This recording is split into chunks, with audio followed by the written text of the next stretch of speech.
প্রিয় ষষ্ঠ শ্রেণীর শিক্ষার্থীরা, আশা করি ভালো আছো।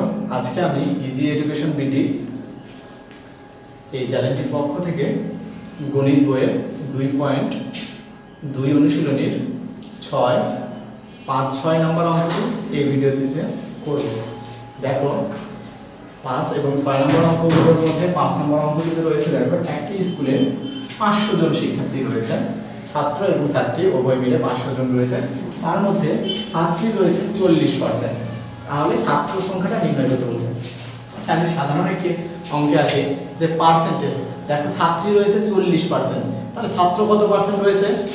যদি পার্সেন্টেজে 100 থেকে 40 বাদ দিই, তাহলে দেখো সাধারণভাবে আমরা বুঝতে পারতেছি যে ছাত্রী যদি 40 থাকে, ছাত্র রয়েছে 60%।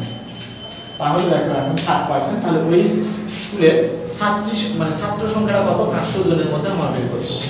দেখো আমি অঙ্কটি সমাধান করেছি।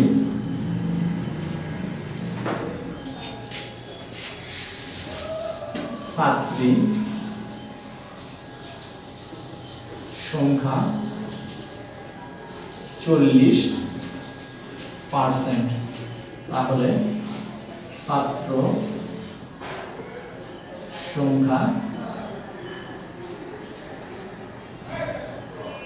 100 বিয়োগ 40% সমান সমান 60%।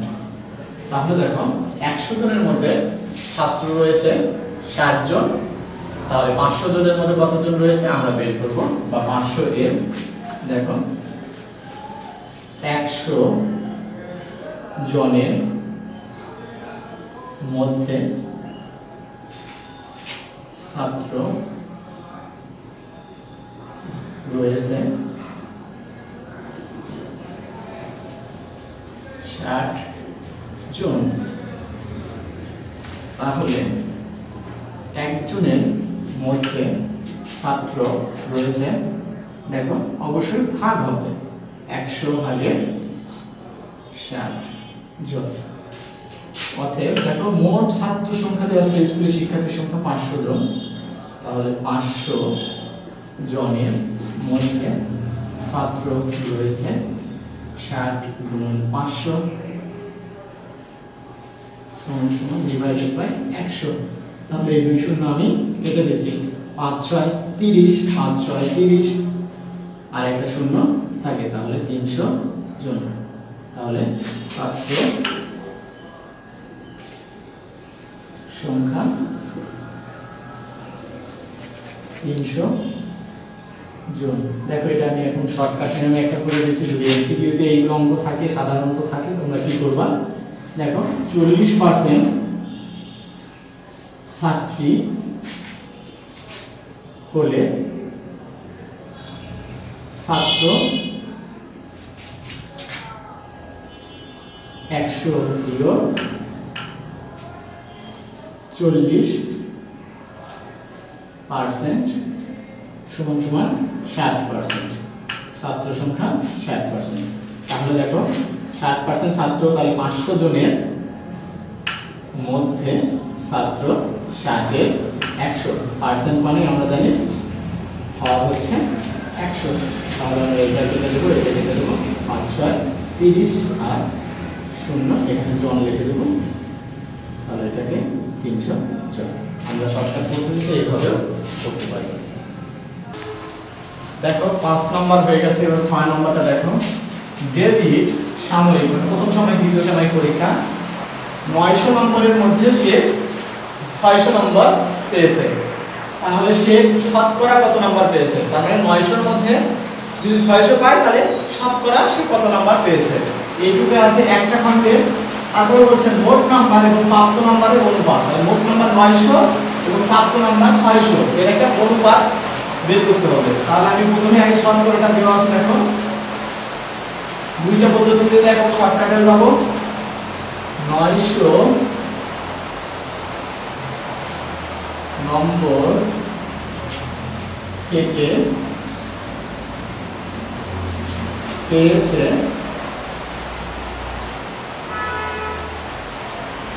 600 নম্বর।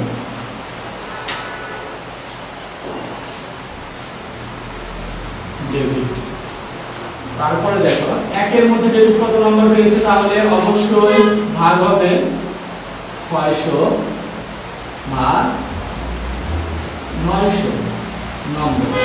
তাহলে শতকরা বলছে, আমরা জানি শতকরা মানে নিচেরটা 100, তাহলে 100 নম্বর থেকে পেয়েছে 600 গুণন 100 ডিভাইডেড বাই 900। তাহলে এই শূন্য কেটে দিচ্ছি।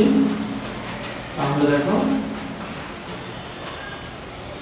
উপরে থাকতেছে 600, নিচে 900। আমরা এখন ভাগটা করে দেখো 6 9 54, 6 9 54, তাহলে 6 0। আবার দেখো 6 বার যাচ্ছে 54 থাকতেছে 6, তাহলে এখানে 9 উপরে 6, তাহলে দেখো 66 সমস্ত 9 ডিভাইডেড বাই 6। এখানে 3 দিয়ে ফেললাম, 3 দিয়ে ভাগ করলে 2 আর এটাকে 3, তাহলে 66 সমস্ত 3 ভাগের 2 ভাগ, অর্থাৎ 66 সমস্ত 3 ভাগের 2 ভাগ নম্বর। তাহলে যেহেতু নম্বর পেয়েছে তাহলে এটাকে আমার শতকরাতে বলছে, তাহলে প্রথমে নম্বর লিখতে হবে। অতএব শতকরা 66 ডিভাইডেড বাই 2% নম্বর পেয়েছে। এখন দেখো আমি এটা শুধু উপরে লাইনটির অঙ্কটির একটা খণ্ড হয়ে গেছে, শুধু এইটুকুর উত্তর পেয়েছি, শতকরা কত পার্সেন্ট নাম্বার পেয়েছে। এখন দেখো মোট নাম্বার এবং প্রাপ্ত নাম্বারের অনুপাত। তাহলে দেখো মোট নম্বর 900 ও প্রাপ্ত নম্বর 600। তাহলে দেখো অনুপাত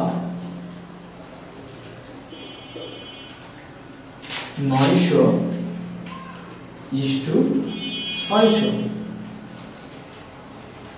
তাহলে দেখো দুই পাশ থেকে আমি 0 দুইটা বাদ দিয়ে দিচ্ছি, তাহলে 9:6 পেয়ে গেলাম। এটাকে উভয় পদ, দুইটি পূর্ব পদ এবং উত্তর পদকেও যদি আমি 3 দ্বারা ভাগ করি তাহলে 3:2 পেয়ে যাব। তাহলে মোট নাম্বার এবং প্রাপ্ত নাম্বারের অনুপাত 3:2। আমি এখন দেখো এটাকে আমি একটু আবার দেখাই দিচ্ছি। দেখো 3 দিয়ে 9 কে ভাগ করলে 3 দিয়ে 9 কে ভাগ করে দেখাচ্ছি এখানে 9 আর 3, 3 দিয়ে 9 কে ভাগ করলে 3 0। আবার দেখো 3 দিয়ে 6 কে ভাগ করলে 2 6 0। তাহলে দেখো এটাই হচ্ছে অনুপাত। এটা ভাগ করে দেখাই দিলাম, যদি বুঝতে অসুবিধা হয় তাহলে তোমরা একটু দেখে নিলে। এখন দেখো আমি এখানে দুইটি উত্তরই পেয়ে গেছি। শতকরা নাম্বার পেয়েছে 66.2 ভাগের 3 ভাগের 2 ভাগ পার্সেন্ট, আর মোট নাম্বার এবং প্রাপ্ত নাম্বারের অনুপাত 3:2। আমি এটাকে শর্টকাটে আমি একটু করে রেখেছি। দেখো 900 এর মধ্যে 600 পেয়েছে। তাহলে দেখো এটাকে আমরা ভগ্নাংশ আকারে করি 900 ভাগের 600। তাহলে দেখো আমরা জানি লব এবং হরকে শতকরা প্রকাশ করতে গেলে 100 দ্বারা গুণ করতে হয়। তাহলে 100 দ্বারা গুণ করলাম, এই 0 কেটে গেল। তাহলে দেখো উপরে ছিল 600, নিচে 9 গুণন 100। তাহলে 9 দিয়ে 100 কে গুণ করলে আমি এটাকে পেয়েছি 66 সমস্ত 3 ভাগের 2 ভাগ গুণন 1/100। তাহলে যদি হর 100 দ্বারা আছে তাহলে 66.2 ভাগের 3 ভাগ পার্সেন্ট, কারণ এটার সাথে 1 দ্বারা গুণ হয়েছে আর নিচে হরটা 100 ছিল, এই জন্য পার্সেন্ট হয়ে গেছে। এটা একটা পদ্ধতি শর্ট না, অনুপাতটা তোমরা বুঝতেই পারবে। সুপ্রিয় শিক্ষার্থী বন্ধুরা, তোমাদেরকে ধন্যবাদ যারা আমার এই আজকের এই ভিডিওটি দেখেছো, এবং এই দুইটি অঙ্ক দেখার জন্য তোমাদেরকে ধন্যবাদ। এবং চ্যানেলটি যারা এখনো সাবস্ক্রাইব করোনি তারা আমার চ্যানেলটিকে সাবস্ক্রাইব করো, লাইক দাও এবং পাশে থাকা বেল আইকনটি বাজিয়ে দাও পরবর্তী অঙ্কগুলো, তাহলে তোমরা সহজেই পেয়ে যাবে।